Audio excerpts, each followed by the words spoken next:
In the pre-dawn hours of a single night, something happened beneath Tokyo Bay that seismologists are still scrambling to explain. The water dropped.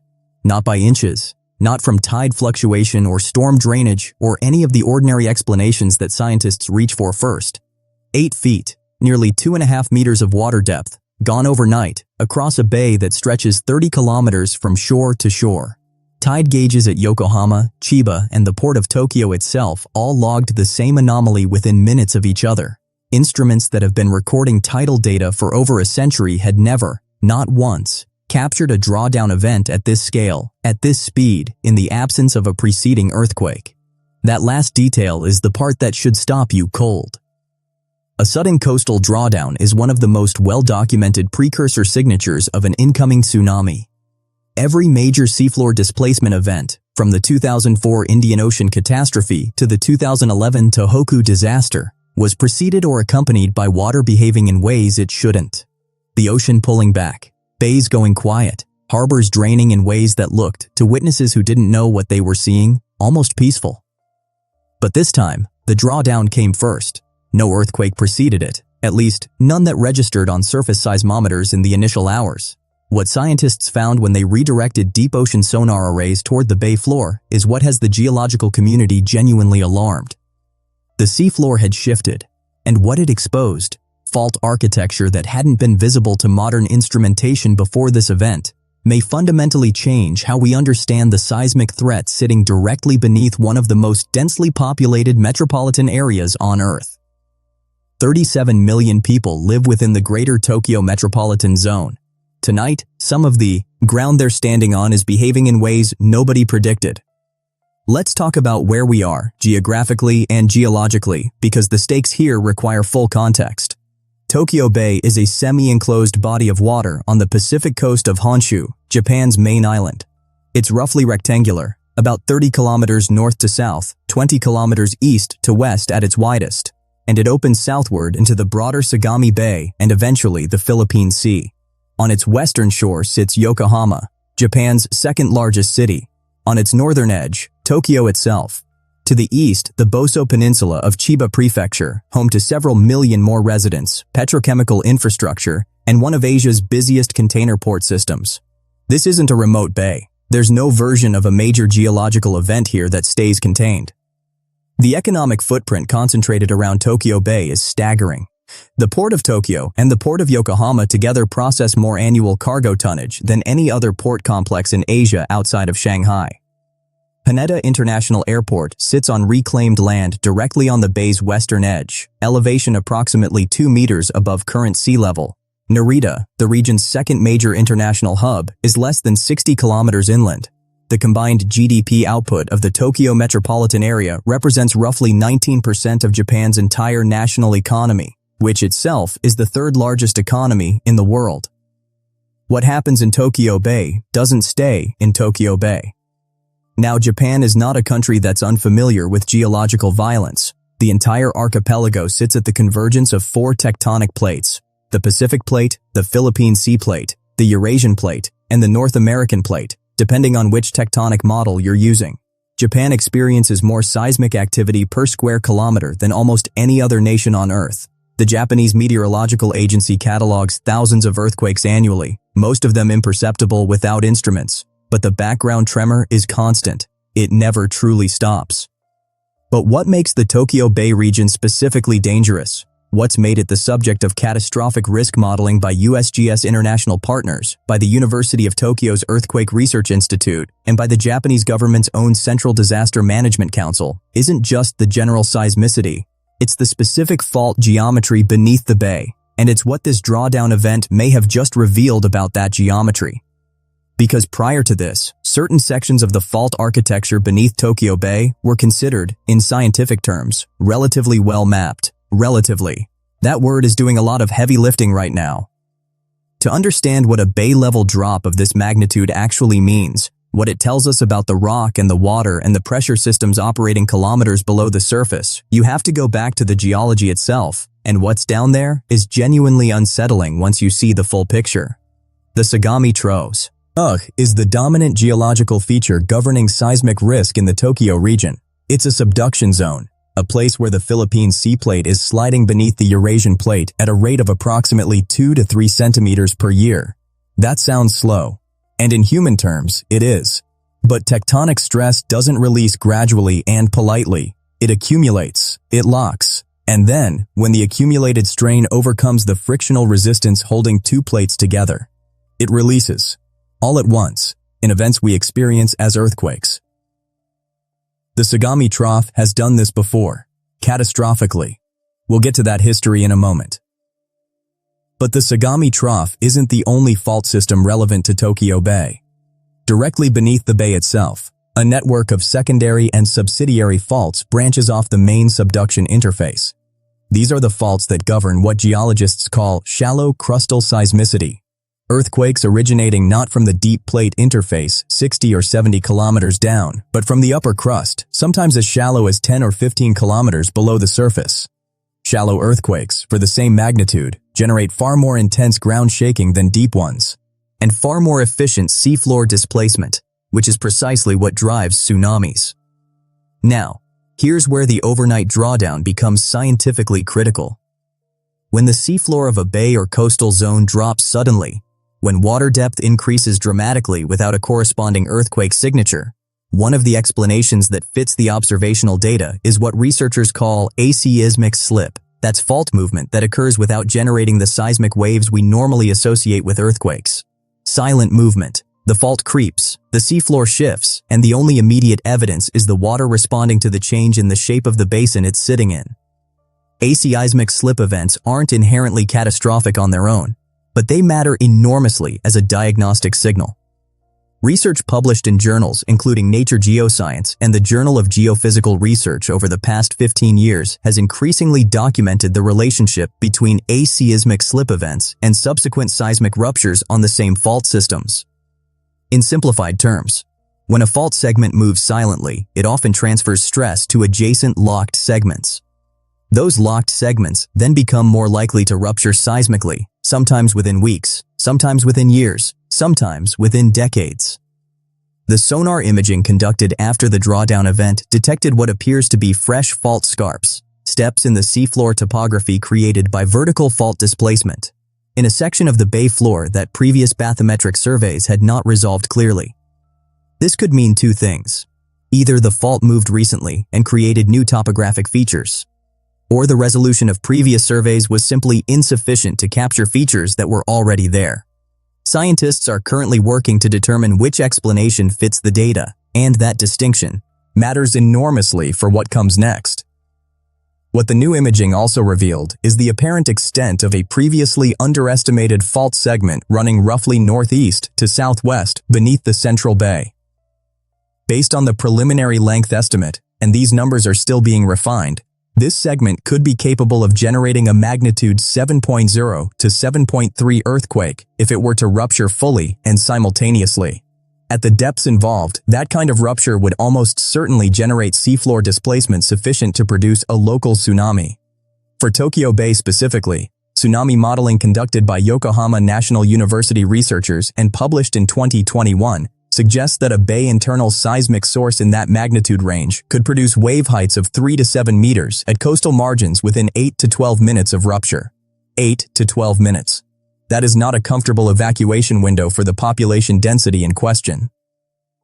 The University of Tokyo's Earthquake Research Institute has been operating a network of ocean bottom seismometers in the bay since 2018, and the data from those instruments in the hours surrounding the drawdown event is still being analyzed.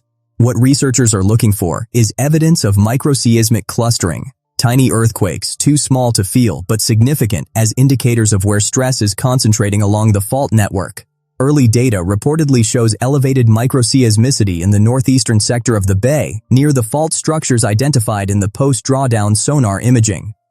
That pattern, aseismic slip followed by elevated microseismicity in an adjacent fault region, is a sequence that seismologists watch very carefully. This isn't the first time the ground beneath Tokyo has done something nobody expected, and the last time scientists underestimated the fault architecture in this region. A city ceased to exist. September 1st, 1923. The Great Kanto Earthquake. At 11:58 in the morning, A Saturday, midday, when thousands of families had lit cooking fires for the noon meal, the Sagami Trough ruptured. The magnitude was approximately 7.9 to 8.2, depending on the methodology used to calculate it from historical seismograms. The rupture propagated along the subduction interface beneath Sagami Bay, south of Tokyo, generating seafloor displacement across an area estimated at several thousand square kilometers. The shaking lasted between 4 and 10 minutes, depending on location. For context, the 1906 San Francisco earthquake lasted approximately 45 seconds.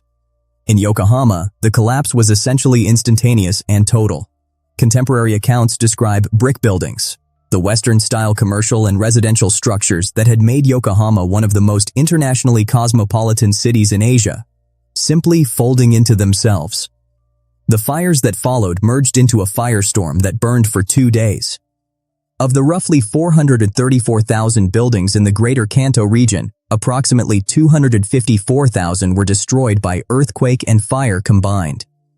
The death toll, is still, a century later, not precisely known. Estimates range from 100,000 to 142,000 people killed, many of them concentrated at a single location, the Honjo Army Clothing Depot in Tokyo, where approximately 38,000 people had sought refuge on open ground and were engulfed when the firestorm swept through. A tsunami also struck. Waves of up to 12 meters were recorded on the coast of the Boso Peninsula. The town of Atami, on the western shore of Sagami Bay, was hit by a wave estimated at 9 meters within minutes of the initial rupture. Coastal communities that had survived the earthquake itself were then swept by the sea. Now, here's the parallel that keeps current researchers focused. In the years immediately prior to 1923, there were documented anomalies in the regional groundwater system, in localized land subsidence measurements, and in the behavior of Sagami Bay tides that historians and geologists have since revisited and reinterpreted. At the time, these signals were either unrecognized as precursors or simply not collected systematically enough to act on. The monitoring infrastructure of 1923 was, obviously, incomparably more primitive than what exists today. But the signal types themselves, unusual water behavior, subsidence, localized ground deformation, are precisely the categories of observation that the current Tokyo Bay drawdown event falls into. There's a second historical layer worth understanding here.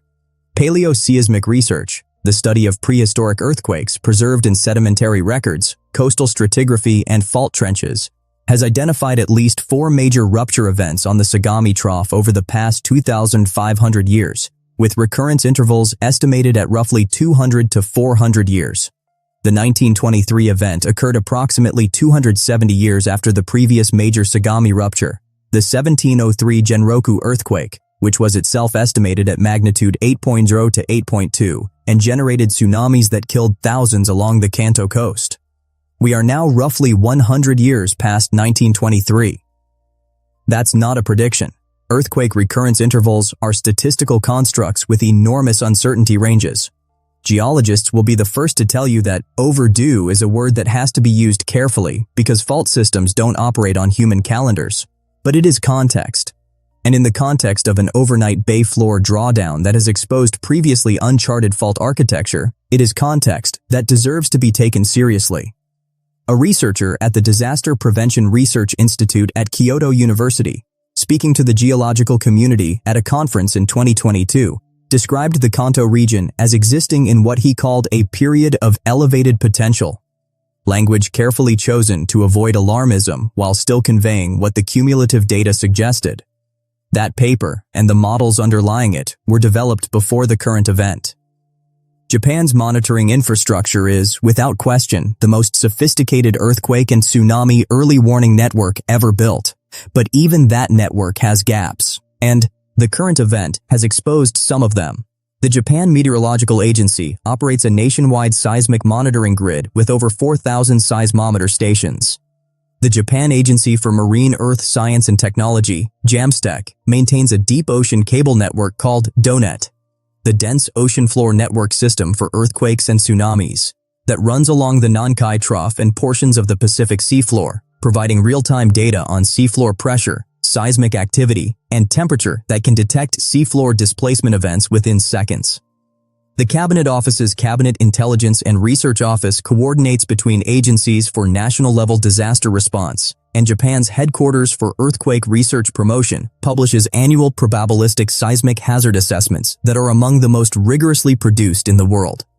For the Sagami Trough specifically, the fault system directly relevant to Tokyo, the estimated 30-year probability of a major rupture event has consistently been assessed at approximately 70%, according to the most recent national seismic hazard maps for Japan.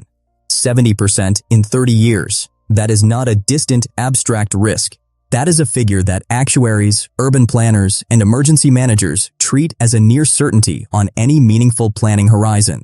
The Tokyo Metropolitan Government has published detailed earthquake response plans, including tsunami hazard maps for coastal wards, designated evacuation routes and assembly points, and residential guidance documents distributed to residents of low-lying areas near the bay. Specific wards in eastern Tokyo, Koto, Edogawa, Sumida, Adachi, sit at or below sea level, protected by a system of levees, floodgates, and pump stations. Those systems were engineered for flood scenarios. Their performance under concurrent earthquake damage, particularly in a scenario where the bay itself is the seismic source, is a question that engineers have modeled but not fully resolved. Here is the gap that the current drawdown event has brought into sharp focus. The DONET cable network, which provides the most detailed real-time seafloor monitoring data available, does not have dense coverage within Tokyo Bay itself. It is optimized for offshore monitoring along the primary subduction zones.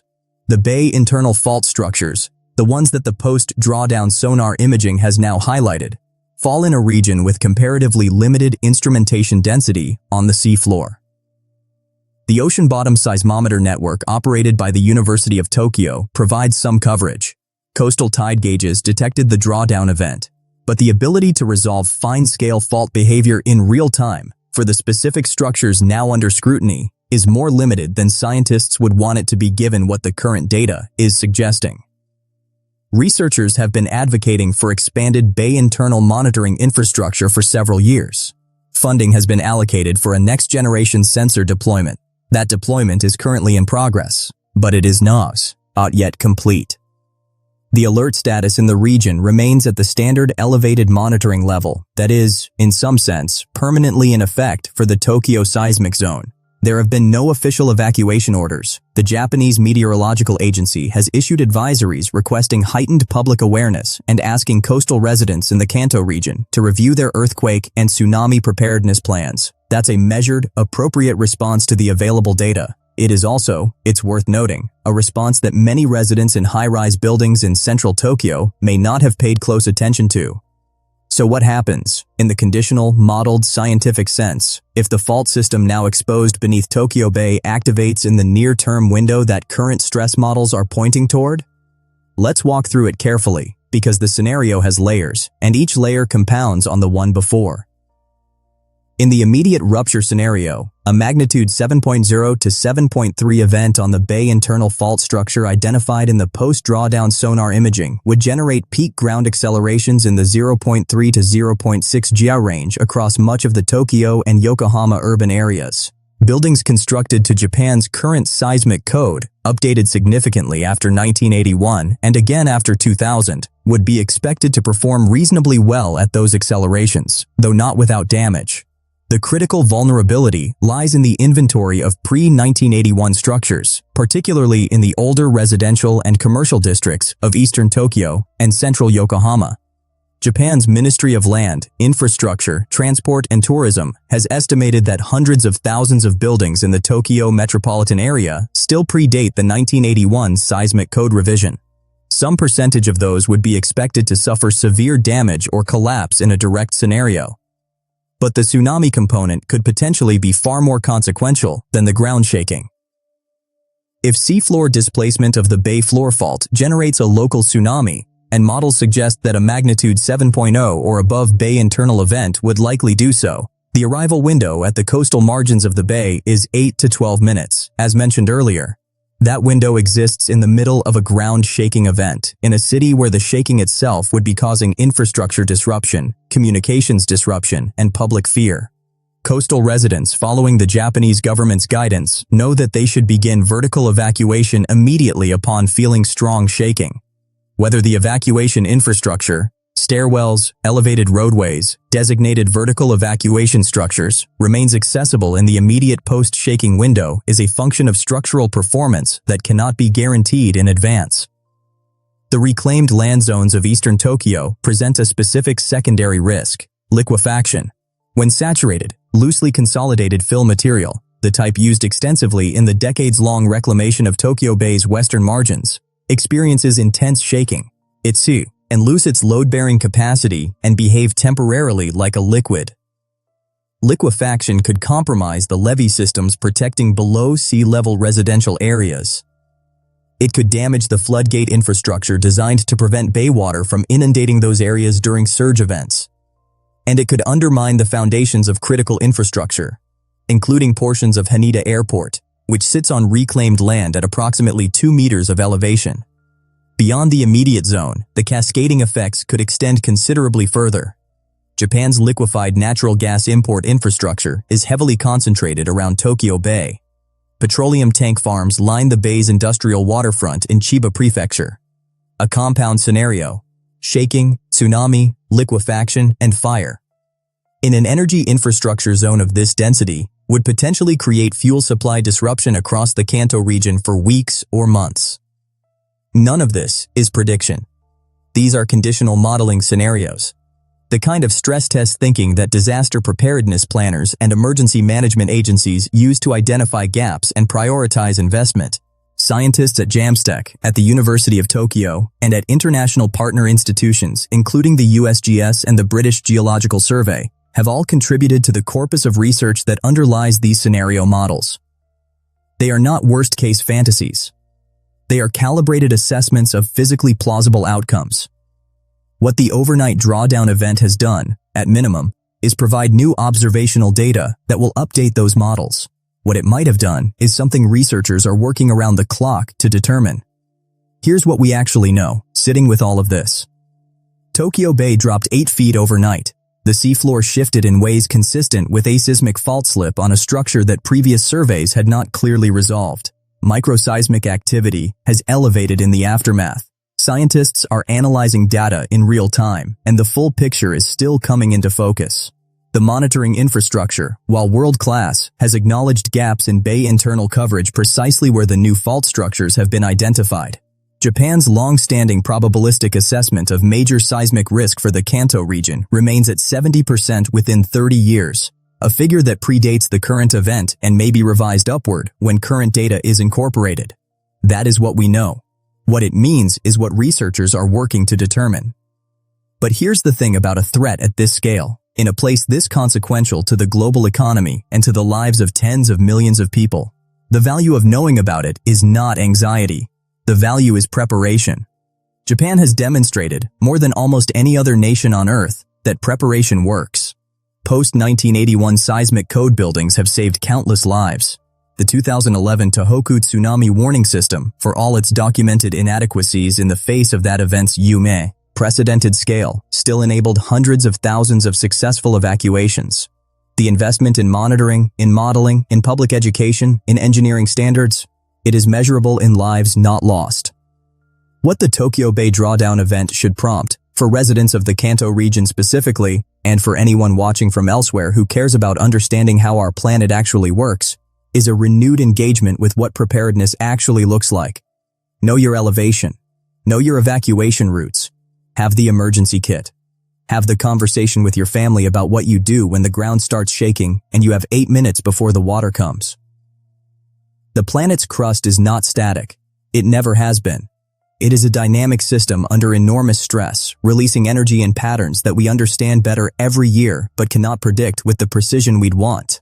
That's not a reason for despair. It's a reason for attention.